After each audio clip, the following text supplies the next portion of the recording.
27th of November 1944, the village where I am today was shaken by what was, and still is, the world's largest non-nuclear explosion. It was an explosion of RAF ordnance at a maintenance unit in Hanbury in Staffordshire, and that's where I am, and I'm going to have a look at the crater that explosion left behind.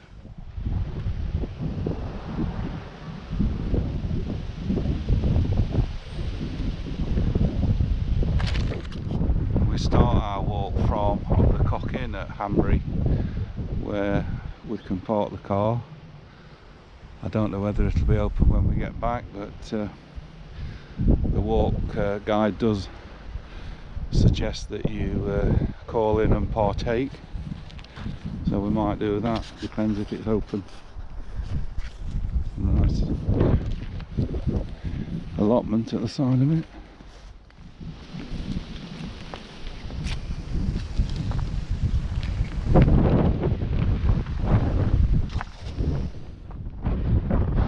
And once again we've picked a windy day for the walk, so I apologise if there's any wind noise in the microphone. We're right on the top of a ridge here, and that view in the distance is looking towards Ashbourne.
We've got some swallows and martins circling, gathering food. I would imagine they won't be here much longer.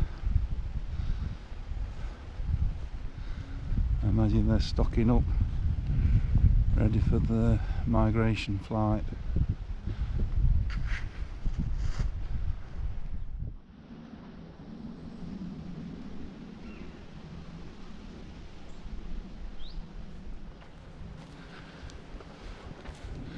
We're aiming for the corner there by the gate.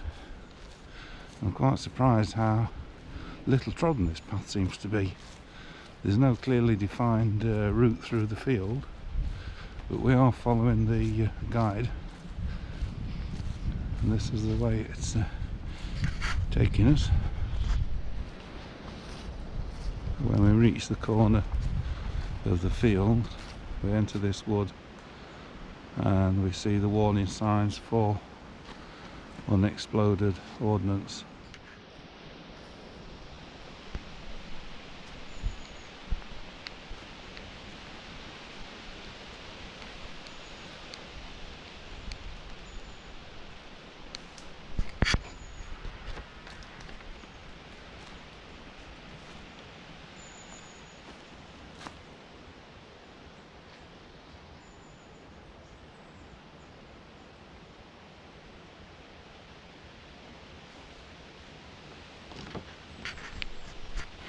Stark reminder that 70 years on, the place is still hazardous.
this is the memorial that's been placed here on the edge of the crater.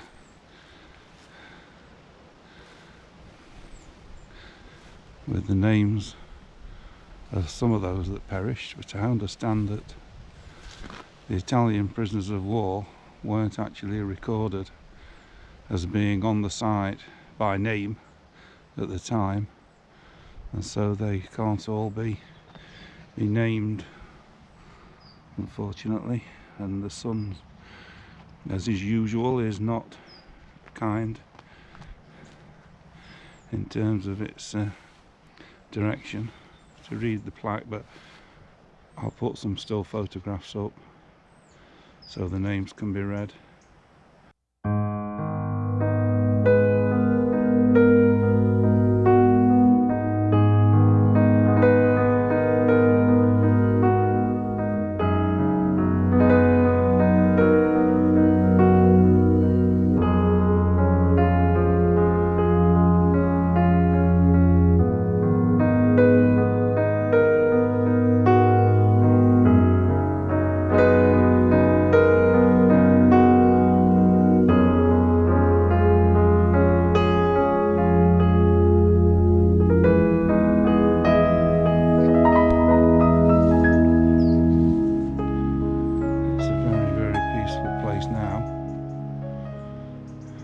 On that day in 1944 it was anything but.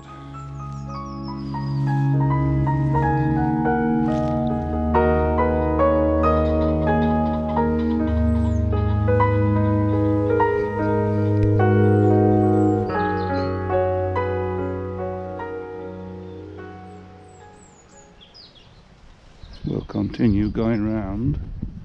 It's not easy to get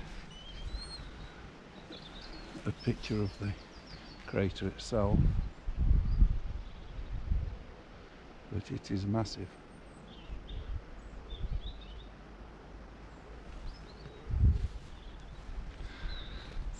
The only other crater that I can compare it with is the Lochnagar crater at La Bazelle on the Somme, which we visited,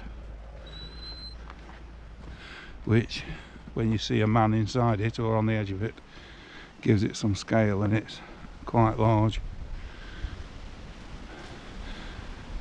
but it's small in comparison to this one.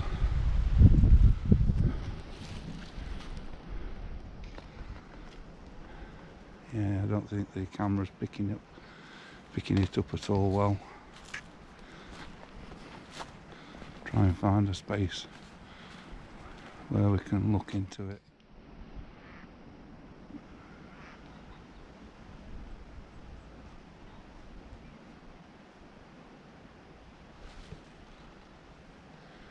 It really is huge. Huge.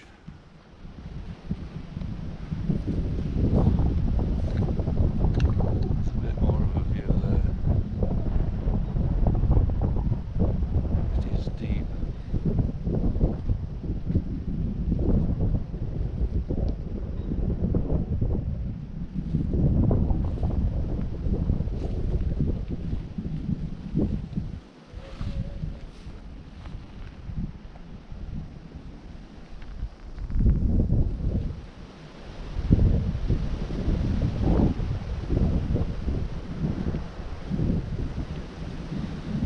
Quarter of a mile across.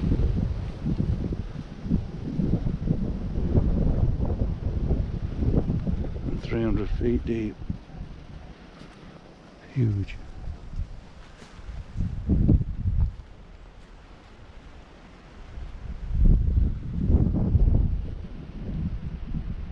That's probably the clearest view into that we've had.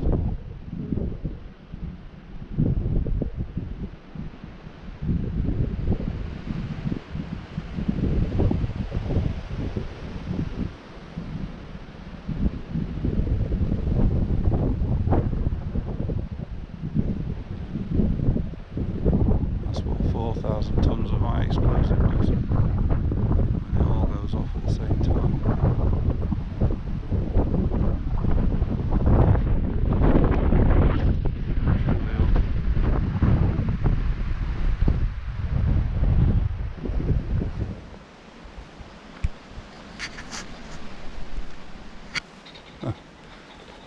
think we've been following those pheasants. Maybe, and they're not the same too.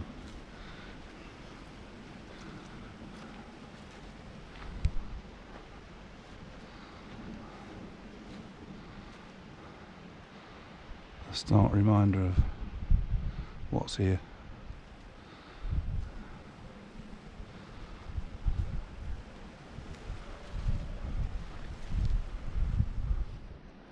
And just beyond the edge of the crater, where we come out of the undergrowth, we've got this view, and I can see the Toyota factory, Willington Power Station, Ratcliffe-on-Soar Power Station,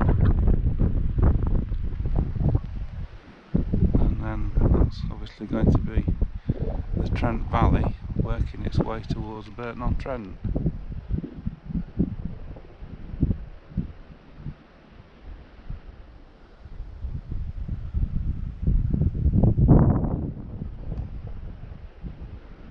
There's a bit of a structure in that field that looks military. I don't know if it is anything to do with the RAF site. I'm assuming this fence is the perimeter of the MOD property.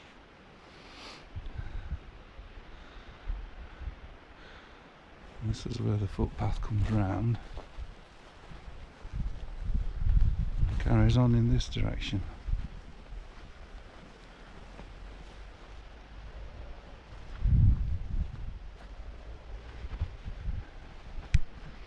Nature is certainly taking over, so we're coming out of the overgrown area now back into open farmland. And there's the water tower at Hanbury. There we started, and the spire of Hanbury Church, well, the tower of Hanbury Church. It's not a spire as such. I'll call in and have a look around the churchyard at Hanbury before we go home. We've just come down that footpath by the hedge there, which leads to this stile, and the gap there between the trees reveals that structure. What it was, I don't know, but we'll see if we can find out.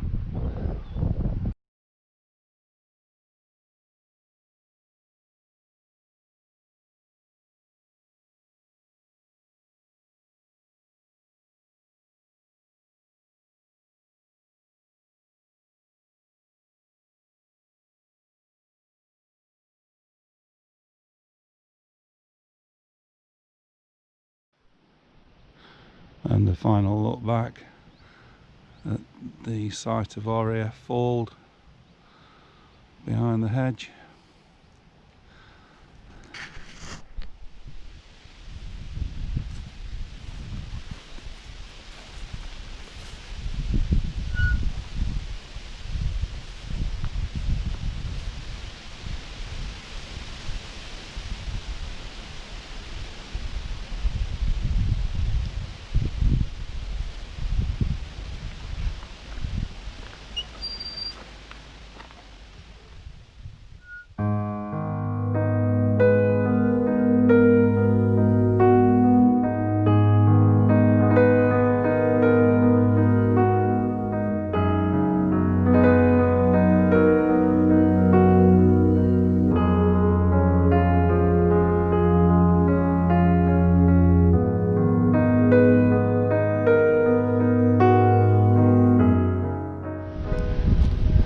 Back out in the wind, we'll have a final look at that building as we make our way back towards the road that leads into Hanbury village.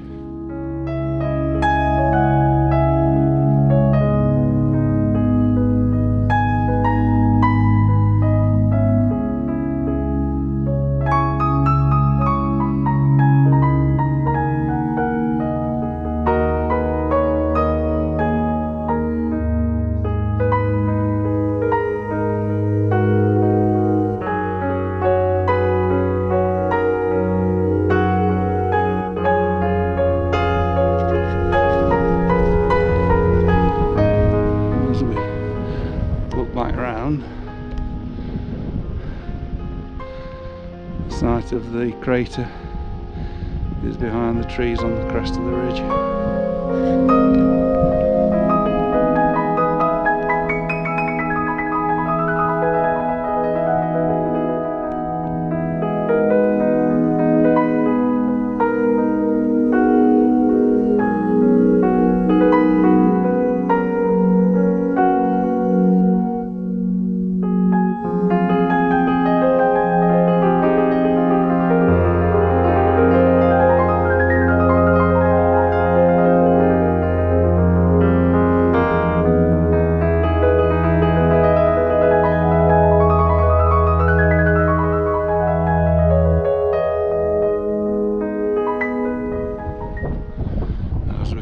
Track, we're getting closer to the village now. You can see the pub, the water tower and the church to the left.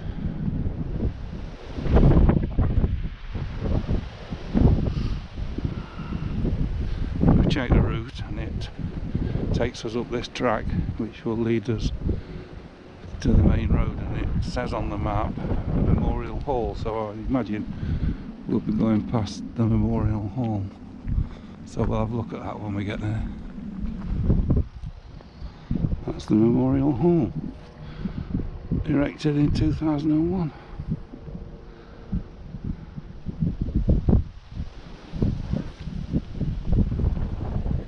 Yeah, we're here, we're on the road.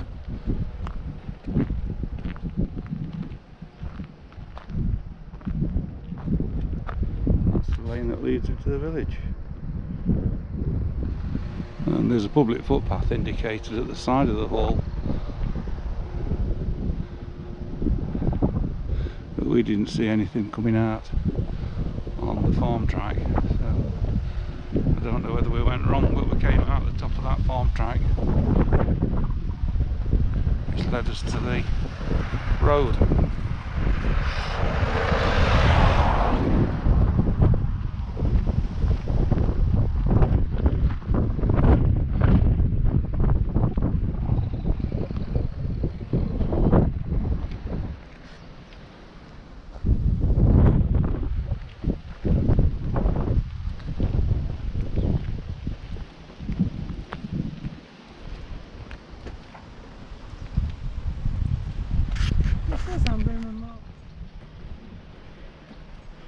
We're approaching the church now.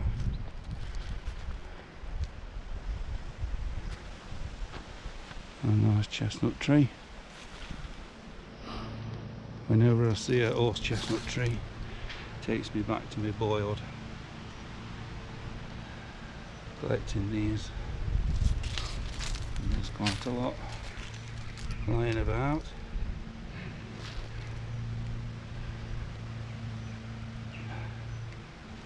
I pick them up for my granddaughter now, even though she doesn't really want them. I can't help it.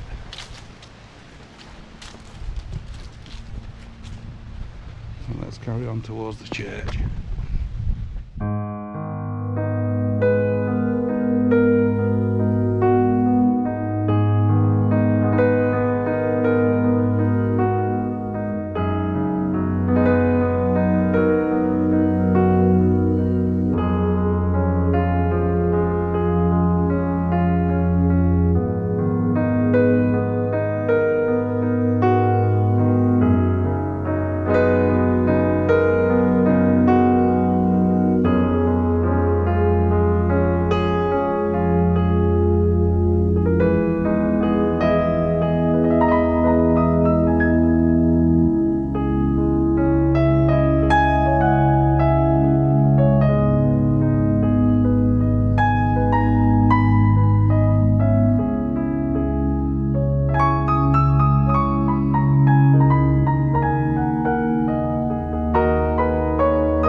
So we're in the grounds of Hanbury Church, and I'm going to see if there are any graves connected with the Fauld explosion. I've read that there were 3 graves, or 3 victims buried here. Well, I've had a good look round and I can't see any graves relating to the explosion.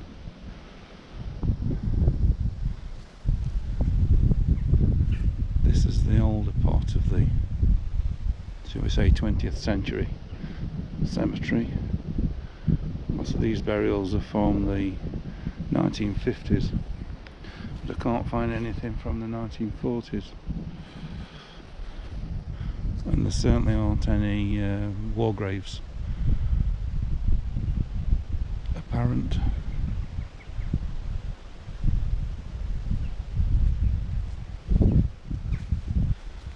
There's lots of these perimeter stones which are fascinating. I haven't got time to look at all those.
I've left the village of Hanbury behind, and that's the vicarage that you can see just to the left. And while we were in the churchyard, we met a gentleman from the village who said, "Why don't you ever walk down here and look at the view?" So I've done just that. It really is marvellous. I'm afraid the wind is probably going to be in the microphone again, but that village down there is Draycott-in-the-Clay.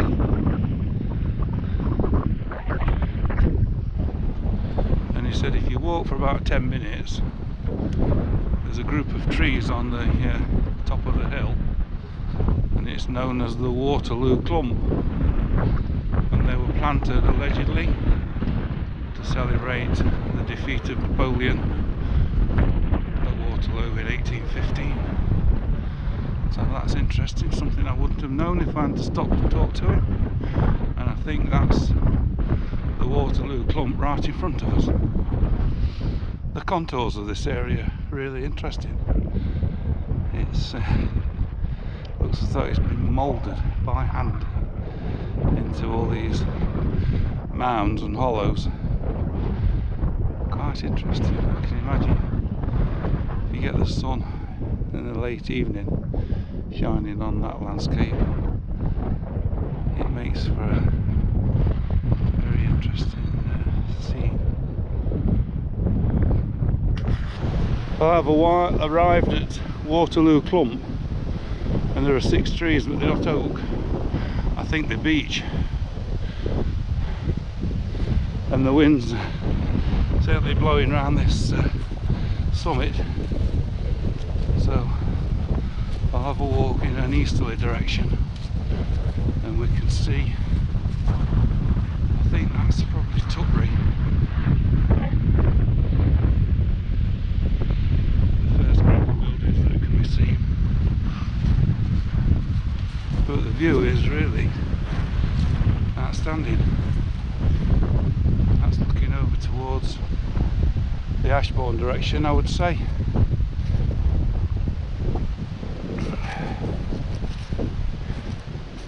Yeah, definitely towards Ashbourne. Over there. And over towards Derby, I think. And you can see Wellington Power Station, the Toyota plant, and Ratcliffe on Soar Power Station beyond.